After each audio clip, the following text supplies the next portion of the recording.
We've reached that time of year where we're really getting things ready for our garden next year, next season. So what I thought I'd do is get you some top tips on how to get your garden ready for the coming seasons. Hi, I'm Robin. Welcome to Robin's Container Garden.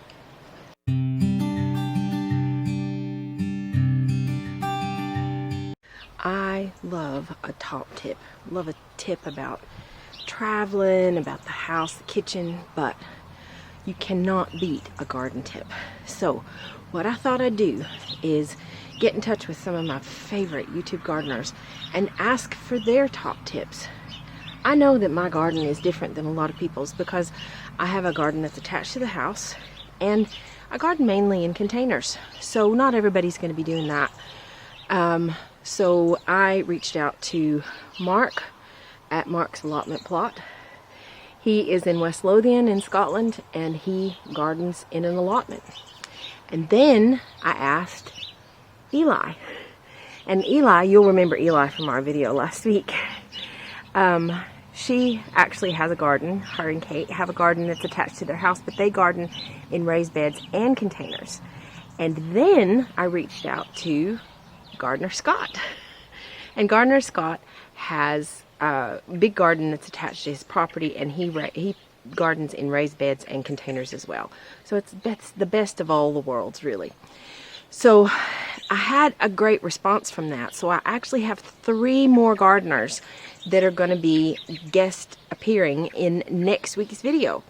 So if you want to see that video, you'll need to subscribe and get the little bell notification so you won't miss any videos. But what I'm going to do is I'm going to interspace the tips from the guest gardeners with tips of my own. So we're going to start off with Mark. He's going to give you some his favorite tips for getting prepared for the autumn garden. Hello folks, I hope you're all doing well. My name is Mark and this is my allotment plot here in sunny-ish Linlithgow in Scotland, and Robin has very kindly asked me to pop together a short video with my top tips for doing things over winter, ready for getting things ready into next year, whether you've got a garden, whether you've got an allotment or whatever. So without further ado, here are my top 3 tips for getting things ready. And tip number 1 is keep going. Keep coming up to your plot, keep getting your allotment, go to your garden, whatever you've got, all the way through the winter, and just sort of plug away and get those jobs done. When it's really, really busy in spring and summertime, spring and summer Mark is going to be so thankful to autumn and winter Mark that I kept coming up here, kept plugging away, kept getting little jobs done. An example of that is this bit of a lot of sort of messy area here. We've got the cardboard down, we've got some new pallet collars to get them prepped. There's going to be some new beds put in here over the winter and they'll be nice and ready for springtime for brand new crops going out. So tip number 2 is to prep those beds ready for next year. This bed here had stuff grown all the way through spring, summer, into early autumn, and all the nutrition that was in that soil is sort of being leached out into the crops that were growing. So this one here, it's had a light sort of hoe over, we've removed any little weeds, and some of them are even reappearing again. So get the little weeds out, get some nutrition on. I've got some, these are chicken manure pellets that have just been scattered on the top of there. They come in a sort of solid form. When it rains, they break down, put all that nutrition back into the soil, ready for those new crops going out in spring and summer next year. And last but not least, tip number 3, and that is to keep growing through winter. Why leave it all till spring and summer next year? These beds behind me that you can see here, we've got kohlrabi, we've got Brussels sprouts, we've got carrots. Inside the polytunnel, there's going to be stuff going in there very, very soon that'll go over the winter. And let's not forget, now's the time to get your garlic planted. Garlic. Garlic. Garlic. Garlic. Broccoli. Well, you might get the hint, but I think I might have overdone the garlic a little bit, ready for next year, but can you have too much of a good thing? Well, there we have it. That's my top 3 tips for over winter for getting things ready for next year. If you wouldn't mind doing me one little favour, and that's give Robin's channel a subscribe. All you have to do is click the red button down below. It's absolutely free. And if you like the video she's putting together, give them the thumbs up. Thank you very much for watching, folks, and I will see you on the next one. Bye for now. Thanks for that, Mark. I really appreciate that. Now, I'm going to share with you my first top tip. and I need to reach behind me. My first top tip is a garden journal.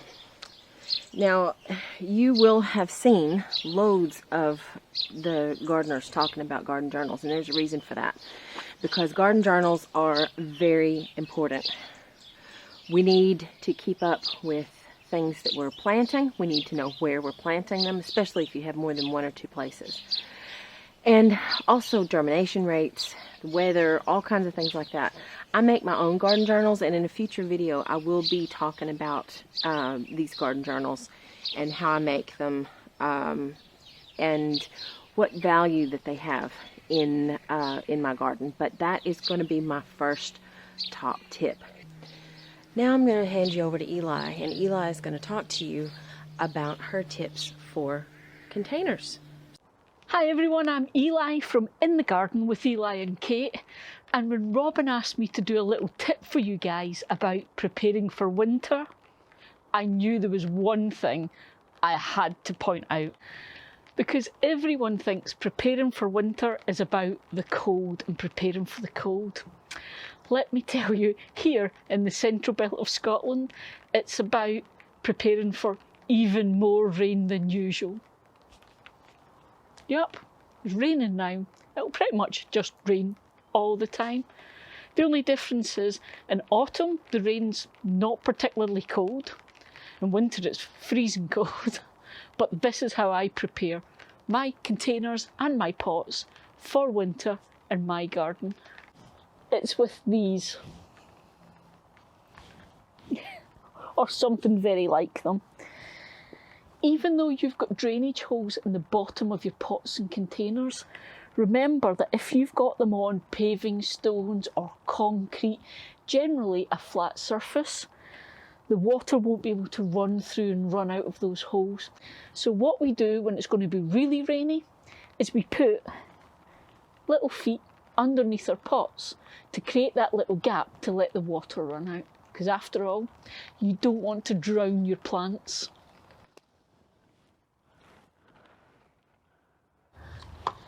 Simple. Top tip. Hope that was useful, guys. Thanks, Eli, for that. I really appreciate it. What a great tip that was. So, my next tip is going to be seeds. Now, seeds are very important for a garden. I'm pretty sure you already know that. But organization of your seeds is pretty important. Now, you'll see in here that I have a container with interior containers that I have labeled individually for different things, and of course there's the extra ones that are down the center. I keep this inside, and I keep it in a dark place, and it's cool, so the seeds will last as long as I can get them to last. I have them separated up into vegetables and flowers and herbs, and then I've got some extras back here in case I have some seeds that won't fit in the other containers. Now, I'm not going to be using all of the seeds that are in here for next season. I'm actually trying to arrange like a little seed swap locally. So that's another one of the tips. I'm just going to put 2 in this one. If you've got seeds that you don't want, or you've got extras that you know you're never going to use, see if there's a seed swap in your area. And if there's not, make one. Use the Facebook community pages to organize a seed swap in your area. It's not hard, it's free, and everybody benefits from it. So, and that brings me on to our final guest gardener for this week, and that is Gardener Scott. And he's going to talk to you about soil.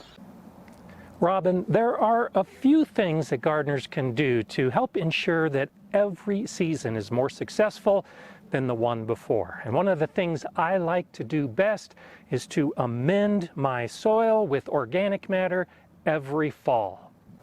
The focus is on improving the soil in my raised beds, but it actually begins with container gardening.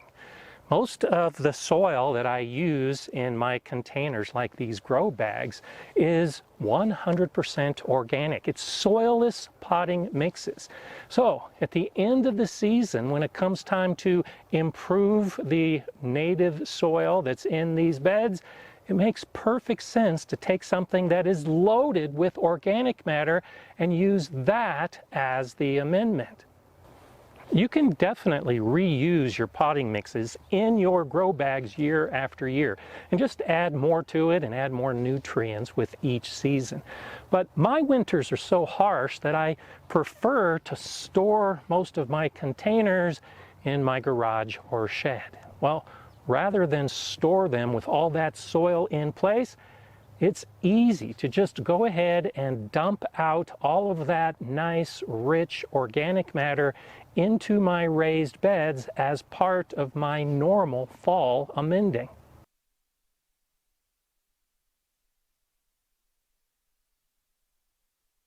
And the empty containers are ready for easy storage. At the beginning of next year, I'll go ahead and fill them with fresh, organic, nutrient-rich potting mix and get a whole new season of growth from my containers.